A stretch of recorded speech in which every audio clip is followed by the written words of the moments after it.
Rubaiyat of Omar Khayyam, as explained by Paramahansa Yogananda. My husband and I take turns alternating at 12 o'clock weekdays to bring you this spiritual poem as it is described by Yogananda ji.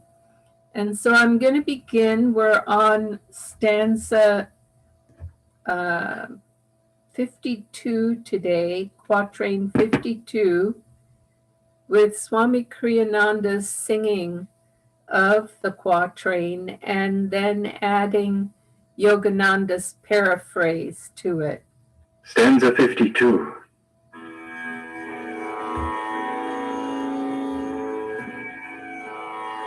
And that inverted bowl we call the sky, where under crawling cooked we live and die. Lift not thy hands to it for help, for it rolls impotently on, as thou or I.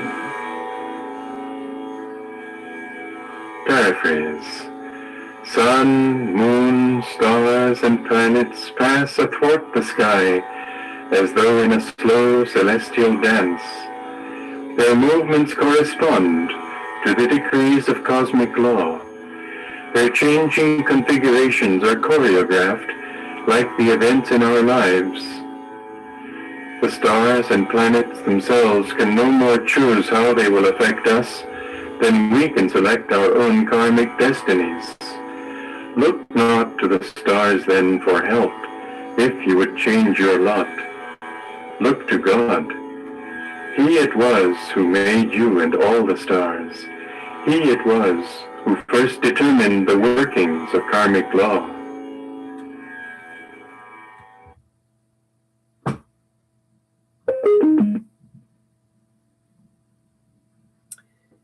This is a very fascinating quatrain. In Yogananda's autobiography of a yogi, there is a chapter called Outwitting the Stars. And though his own guru, Swami Sri Yukteswar, was considered an expert in astrology, the study of the astral realms, the stars in the heavens above, the stars and planets. He also had a complete understanding of the fact that ultimately, those are living by karmic law, by natural laws, I should say, but that in God, anything and everything is possible, including outwitting the stars when it is the right thing for God to ordain through us. And so, touching the hem of the Guru of God is more important. Making God contact is more important than trying to live our lives by the rules of the stars and their readings. That's not to say, as the quatrain says, that's not to say that it isn't good to be aware of these astrological moments in our lives when certain key directions fall into place, but not to be ruled by those if we feel inwardly guided to move actually in a different direction in those times, because if we follow the astrology perfectly, then we're just following our own karma perfectly and simply creating more karma and compulsion to act.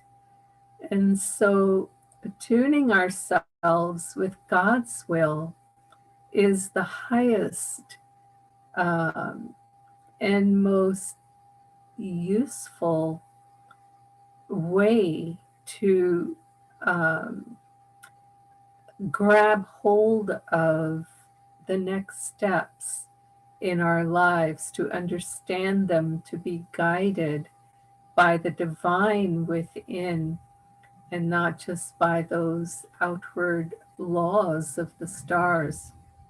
Good as they are, they will not give us our spiritual freedom until we understand that attunement with God is the highest that we can achieve. I remember as a young woman when I first learned about astrology, and it was actually after I had found this path. I found Yogananda's teachings and his autobiography when I was just 19.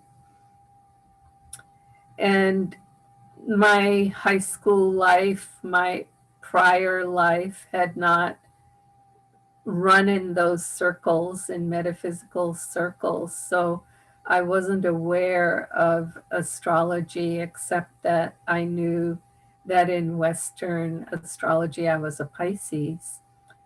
But I must have in past lives depended too much on astrology, because my attitude as a 19-year-old when I first learned about it was that I didn't want to seek out my chart, my astrological readings, because I didn't want to be influenced by whatever the interpreter of my astrology might say to me. And even if what he or she said was accurate, I still didn't want to be influenced by that in my mind. I wanted to be able to know that I was drawing inwardly on God's will in my life and not influenced by how I understood that my astrology was reading. And I think it was a little extreme because Swami Kriyananda, Yogananda's direct disciple and Ananda's founder, he certainly had, no issue with people reading his chart and, even seeking it out at times. He just knew he was in his spine and he just found it helpful, but still acted on the inner guidance he felt from the guru.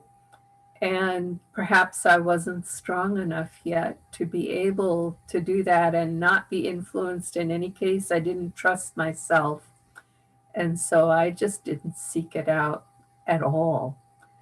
And we each have to find our own way with it. But what this quatrain is talking about is whatever way you choose, whether to seek out and listen to your astrological chart in that moment, or whether you don't seek it out and choose not to listen to that and don't trust yourself not to be influenced by it, and to, put your own feet forward as far as attunement to the inner guidance of God. The point is that we understand that the inner guidance of God is ultimately all that really matters.